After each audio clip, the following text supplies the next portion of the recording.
Hello, everybody. Welcome back. So, we're going to go and revisit Rush. Now, we're going to go back to this is A Passage to Bangkok, which is from the 1976 album 2112, which is kind of a rescue album for Rush. And I'll bring you to some articles which I've got saved and we can look at them. But I've never heard this song. In fact, to be honest with you, I genuinely haven't heard this album that I'm aware of. I know it's split into two sides. The first side, which is 2112 Overture, which is basically 20 minutes of pure songs broken down, but all form part of one. And then side two, which is again other songs, which is Soliloquy, and there's a couple of other tracks. So my knowledge about the album is only what I've read.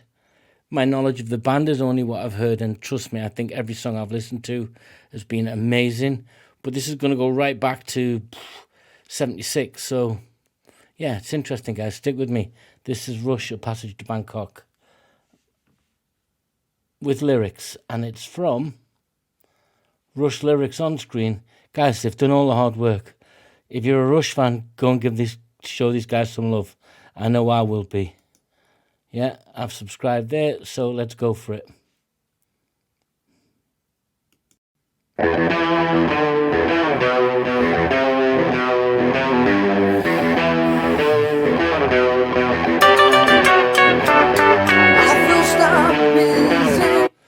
I think I'm turning Japanese. Remember that? What was that song? Was it the Lotus Seeders? I think I'm turning Japanese. Dig it, dig it, dig, dig, dig. Is that an introduction of East meets West, West meets West? Try saying that when you've had a few beers. West meets East. Peter Piper picked anyway. Moving on. Let's pull it back. But that tickled me. Dig it, dig it, ding. Oh, definitely the King and I. The Lotus Eaters. Definitely eponymous with that sound you'd expect from that Bangkok, if you like. Although I'm not sure it's not restricted to just Bangkok.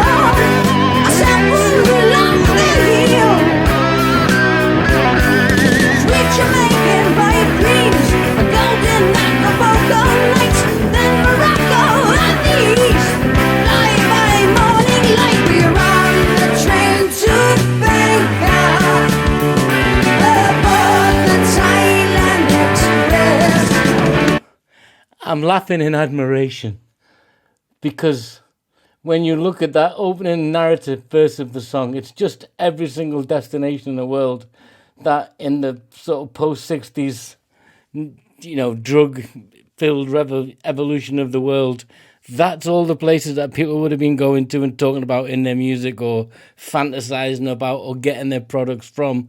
YouTube, don't cut me down. It's a song, all right? But it's just... It strikes me as very intellectually funny that they can do this. It's so much fun in the song, yeah, that they can just open up in 1976 and go, bam, here you go. And there's a bit more to this album. There was a lot riding on this album for the band, yeah, and we'll come to an article in a bit that I've saved, but let's listen to a little bit more. Yeah, so cool. We'll hit the stops along the way. We only stop at the base. We've been smoking Lebanon. We burn the midnight oil. The fragrance of Afghanistan.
when I read comments and people say, "Isn't Alex Lifeson one of the most underrated guitarists of all time?"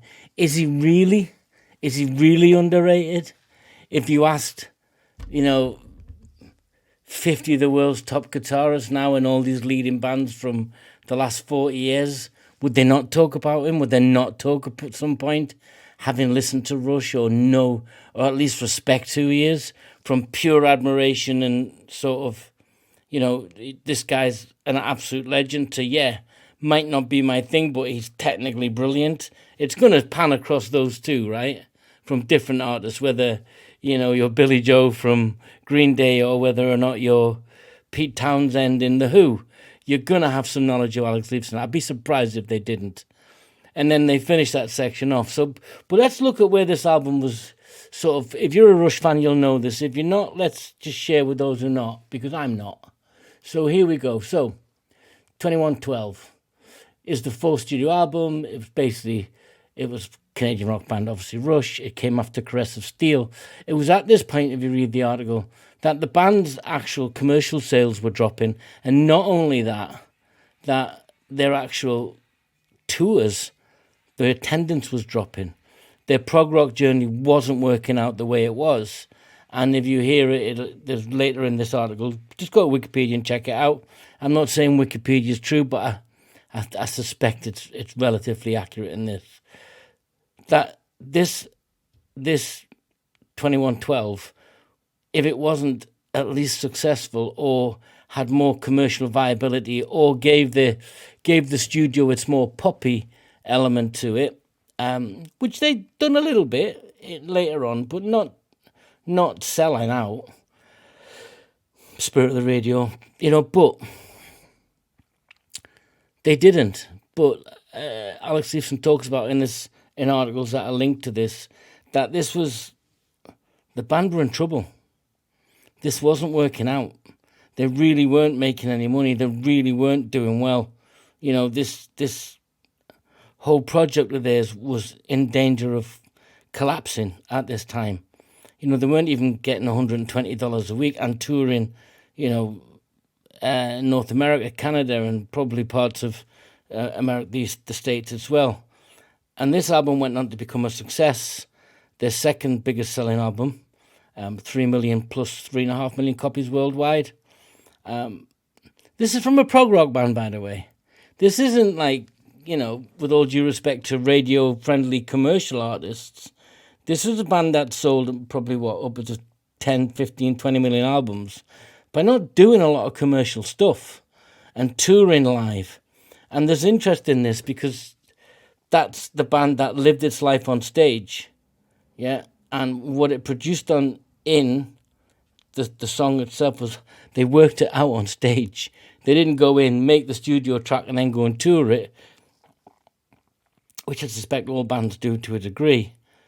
But that's how they produced their music, was working it out on a sort of acoustic or a piano or a bit electric, and then going playing it, and then recording it, and then touring it, which is a natural progression.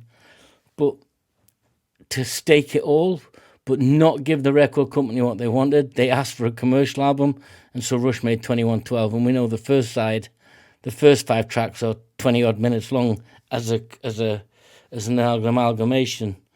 Side 1 is 20 minutes long. It's overture. So obviously, I think it's 5 different tracks, but assembled as one as a 20-minute piece in remastered editions. It just speaks to the character of this band. We know Neil Peart's gone, and sad as that is, their legacy is going to be around for a long time. So let's get back to these guys and finish it off. Because there's just a little bit of synthesis to do at the end. Because this is it's an intellectually funny poke in the face. To Bangkok, where I bought the Thailand Express. We'll hit the stops along the way. We only stop for the best. Yes, we're on the train to Bangkok. Aboard the Thailand Express. We'll hit the stops along the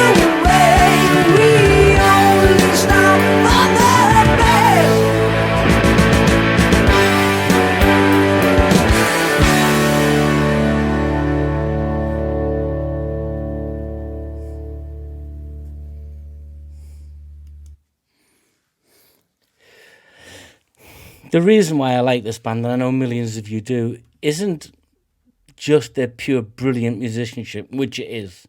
You know, Alex Lifeson, Geddy Lee, one of the greatest bassists, a brilliant guitarist, brilliant songwriter, brilliant musician, stage presence extraordinaire, one of the, if not the greatest and most versatile drummers of all time, and Neil Peart. You know, it's hard to say he's the best drummer in the world because there are different styles, you know. How do you compare him to a jazz drummer? Or, you know, it's different. But in versatility, yeah, and complex nature of his drumming, absolutely. But they're just having fun in this song. And it's poking fun, and it's kind of saying, look, all you people who indulge, that's the journey you're going to take around the world with your different paraphernalias and different substances. Everything's in there, Afghanistan, Nepal. It is kind of the whole Ricky Gervais thing. When Johnny Depp's on the Graham Norton show, go and look it up. Put Graham Norton, Johnny Depp, Ricky Gervais. Johnny Depp tells a story about how he went from Colombia to Nepal, and got stopped at customs because he had some bats, you know, vampire bats. And it's the whole story's funny. And Johnny Depp tells it funny, and it just takes me to this song, which is musically brilliant, and it's just having a little fun with you. It's not trying to change the world. I like that song. If you're a Rush fan and you like it, guys, join the channel. If you've, you know, it's just me giving you my time. If you like it, give me your time back. Give me a little bit. Subscribe and like. That's all I ask, guys. Subscribe and like. Take care, everybody. See you soon.